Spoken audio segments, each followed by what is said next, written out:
皆さん、さやかです。今日のマークサイロストインワールドではディズニーバケーション攻略の秘訣について話していきたいと思います。このビデオは私たちの海外ディズニーへの旅行経験を元に作ったんですけど、もし皆さんが東京ディズニーに行くにしろ海外ディズニーに行くにしろどちらにも役立つ情報があるので、皆さんがもしディズニーバケーションに行く予定があればぜひビデオを見ていってください。それでは行きましょう。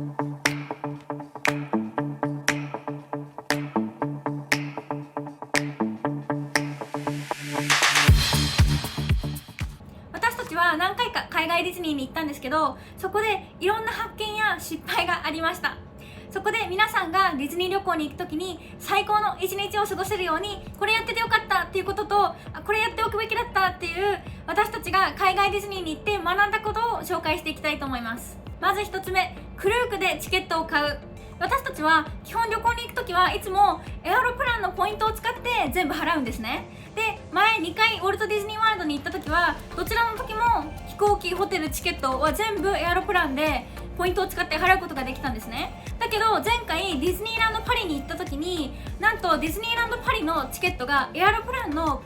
ンでカバーされてなかったんですね。なのでチケットをポイントを使って払うことができなかったんです。その旅行ではパリまでの飛行機代は無料で、なんで無料になったかっていうと、ちょっと説明したら長くなっちゃうので、それについて説明してるビデオがあるので、そのビデオをこのディスクリプションに載せておくので、興味があったら見てみてください。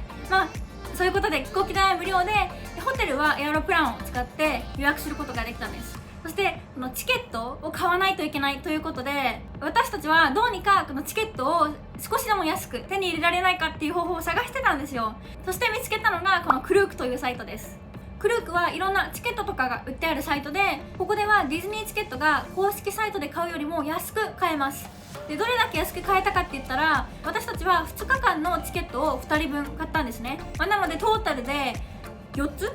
つのチケット4つってそんなにすごい多いわけじゃないじゃないですか。なんですけど、それでもディズニーランドパリの公式サイトで買うよりも100ドル以上安く買うことができました。皆さん100ドルって結構ですよで、私たちは2日間のチケット2人分だったんですけど、もし皆さんがより多い日にち分のチケットを買ったりとか、家族で行く場合はより多くの人数分のチケットを買ったりする場合は、多分私たちが節約した以上にもっと節約できるので、クルークはすごいおすすめです。すごい節約できます。で、さっきどのパークのチケットをクルークで買うことができるのかちょっと調べてたら、日本のディズニーとあと上海のディズニーのチケットはクルークでは売ってなかったんですけど、それ以外の海外ディズニーのチケットは全部クルークに売ってるので、もし皆さんが日本ディズニーと上海ディズニー以外のディズニーパークに行く予定があってチケットが必要な場合はぜひクルークをチェックしてみてください。そして次の秘訣はやりたいことの優先リストを作ることです。これは私たちがディズニーに行くときに毎回することなんですけど、一番やりたいことをトップに置いて、そこからだんだん下に行くにつれて優先順位が下がっていく優先リストを作ります。で、なんでこのリストを作るべきかって言ったら、ディズニーにはいろんなアトラクションとかショーとかパレードとかいろいろやることがあって、全部のことを数日でやるとかいうのは無理なんですよ。事前にアトラクションとかショーとかやりたいことをリサーチしておいて、その優先リストを作っておくと、実際にパークにいる時にどれを優先するべきかっていうのをパッと見て分かるんですよ。そしてですね、これは頭で自分の頭を信用して頭で覚えておく、これとこれをしようっていう頭で覚えておくだけじゃなくて、 iPhone のノートとかに実際に書いておくことが大事です。なんでかって言ったらディズニーに行くからですもう当日はディズニーなんで、もう綺麗なお城があって、もうキャラクターも出てきて、もう歩くところどころすごい可愛くて、もうすごいいろんなことに圧倒されてしまうんですね。なのでもう圧倒されて、もう何をしたらいいのか、何から始めればいいのか迷子になっちゃいがちなんです。そこで、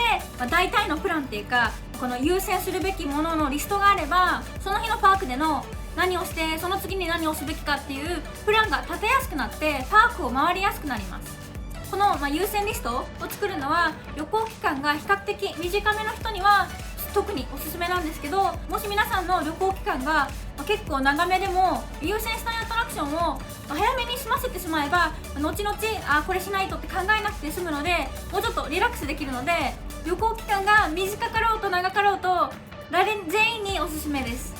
そして次の秘訣は融通を利かせることです。今ちょうどやりたいこと優先リストを作ってプランを立てるって言ったばかりなんですけど、ここで大事なのは大体のプランがあることです。何時から何時までこれをして、もう何時から何時までこれをしてっていうすごいなんか詳細なプランは個人的にはあんまりおすすめしません。ディズニーでは予定外のことも起こります。もう全部がプラン通りにはいきません。どんなに頑張っても全部が全部計画通りプラン通りに行くっていうわけじゃないんですね。そしてもう全部がプラン通りにいかないとっていうプレッシャーがある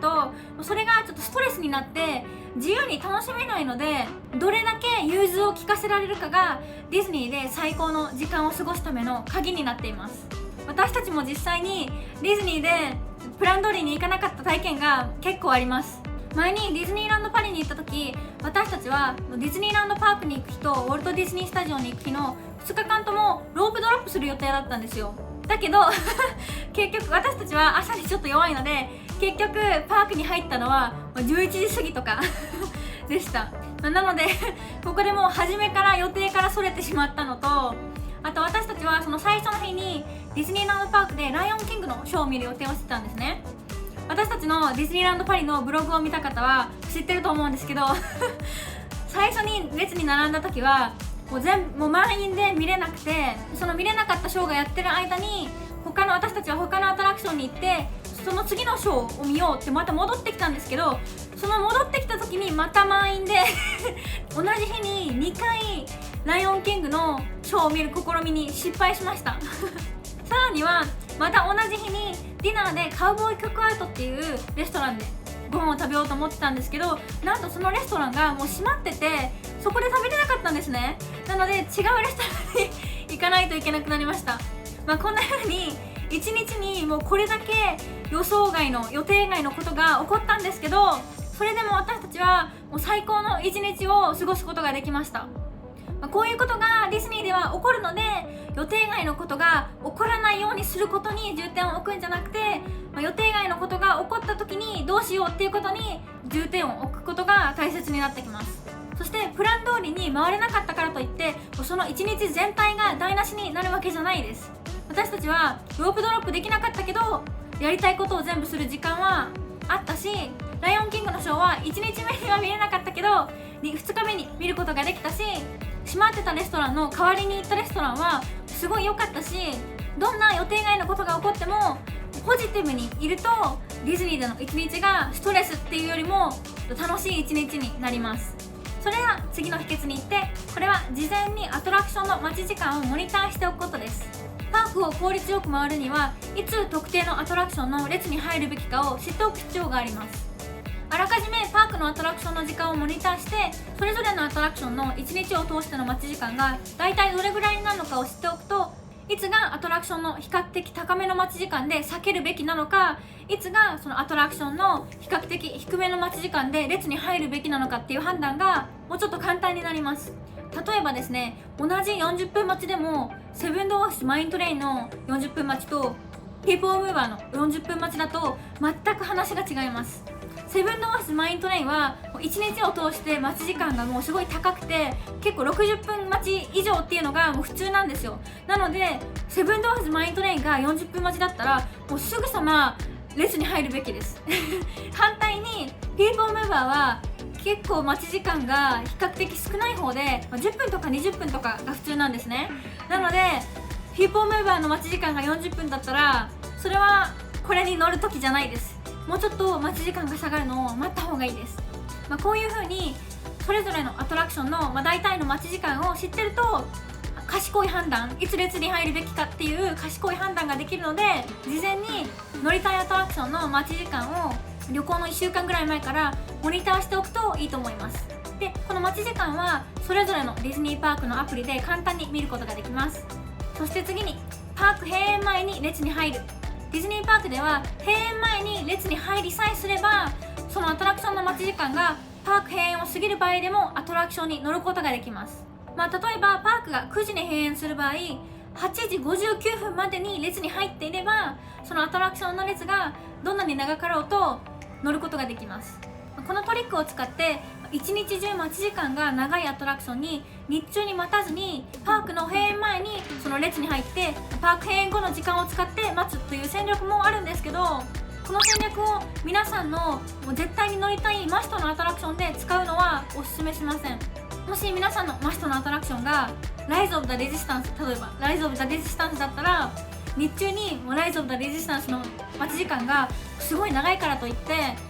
その日中に乗らずに夜のもう最後の最後まで待つっていうのはおすすめしません。なんでかって言ったら、アトラクションがダウンしたり雨が降ったりとかして運行休止になったりすることが原因で乗れなくなる可能性があるからです。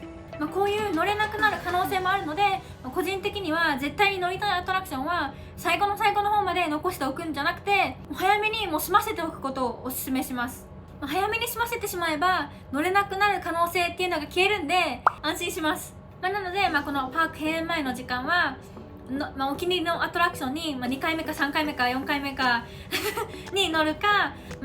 乗ってなかったアトラクションを体験するかという感じで使うといいと思います。私たちはこの戦略を使ってアニマルキングダムではアバターフライトオブパッセージに2回目に閉園前に乗ることができて、ハリウッドスタジオでは閉園前の2時間ぐらいでライズ・オブ・ザ・レジスタンス、ミッキー・ミニー、ナナメレールウェイ、あとタワー・オブ・テラーのこの3つのアトラクションに全部2回目に乗ることができたので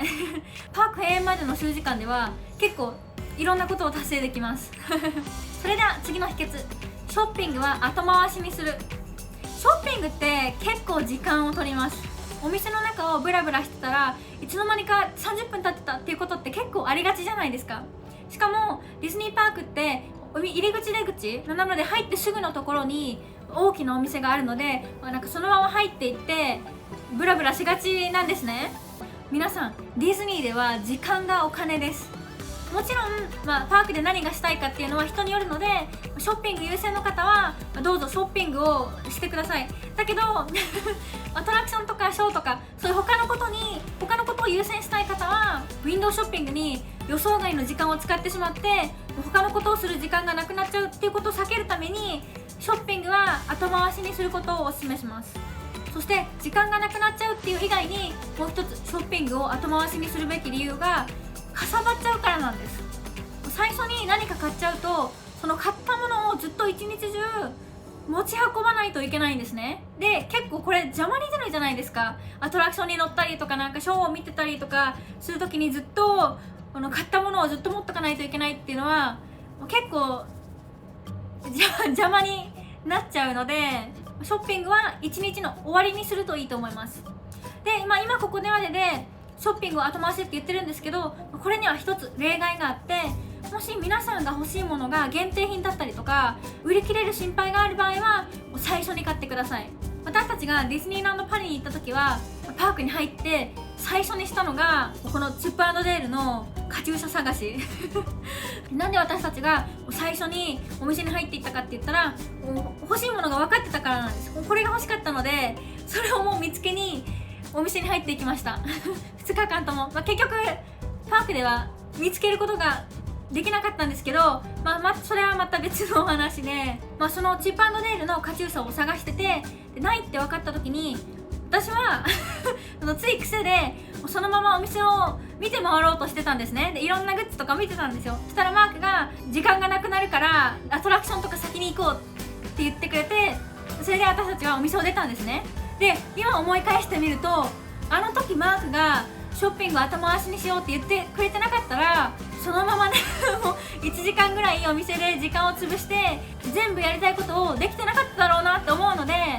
マークが私をお店から出してくれて本当に良かったです何が言いたいかっていうと、限定品とか絶対欲しいっていうものは最初のうちになくなる前に見たら買って、かさばるものを買ったり何があるか見てみよう的なもう時間がかかる時間を結構潰してしまうショッピングは後回しにするといいと思います。あとですね、ナイトタイムショーがあるパークでは閉園後もショッピングできます。ナイトタイムショーって1日の最後にあるじゃないですか。で、終わったら、もちろんパークはもう閉園してるのでみんながみんな出口に行くじゃないですか。そしてそれってもう出口がすごく混むんですよ。なのでこの人混みをなるべく分散させるために、結構入り口出口近くの大きなお店はナイトタイムショーが終わってパークが閉園した後もオープンしてます。なのでショッピングはしたいけど日中のパーク時間を使いたくなかったら、ナイトタイムショー後のみんながみんな出口に向かっている時間を使って、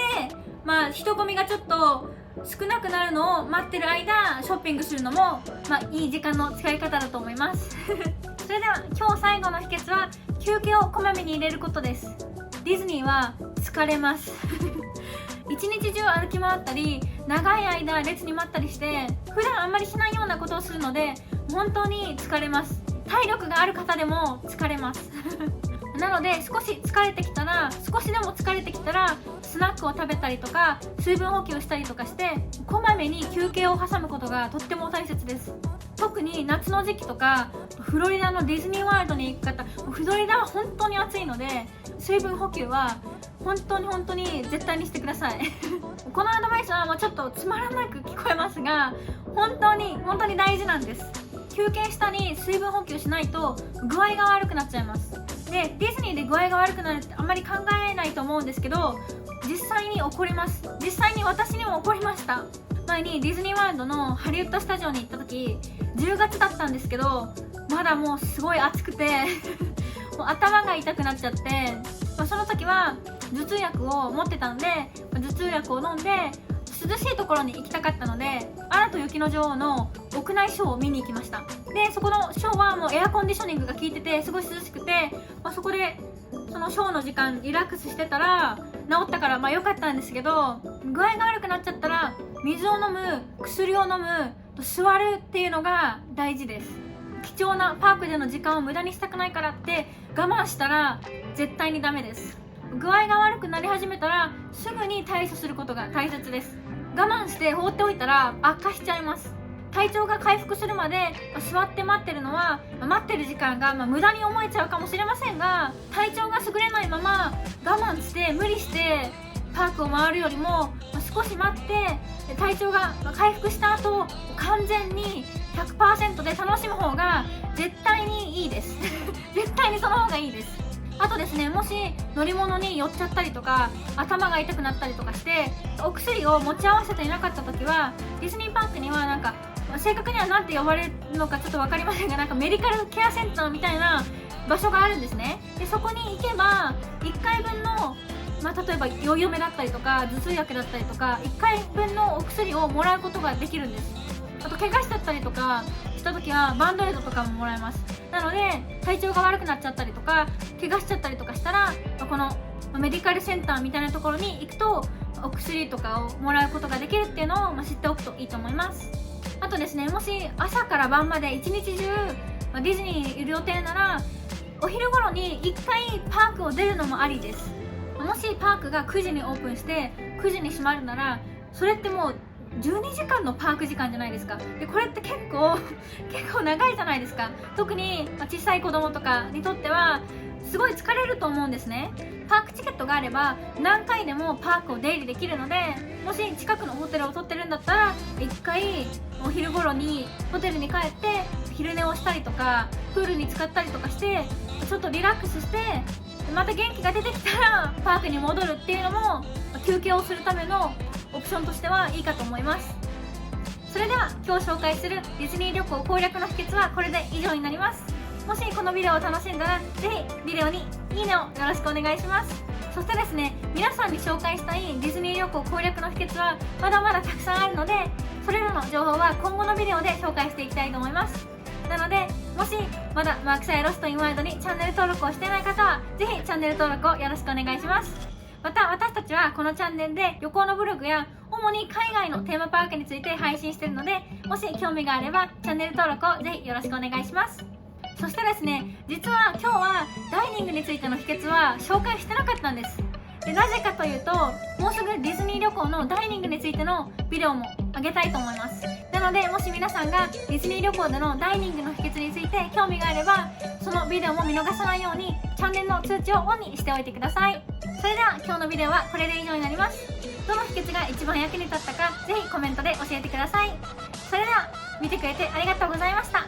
また次の動画でお会いしましょう。 Make today magical! バイ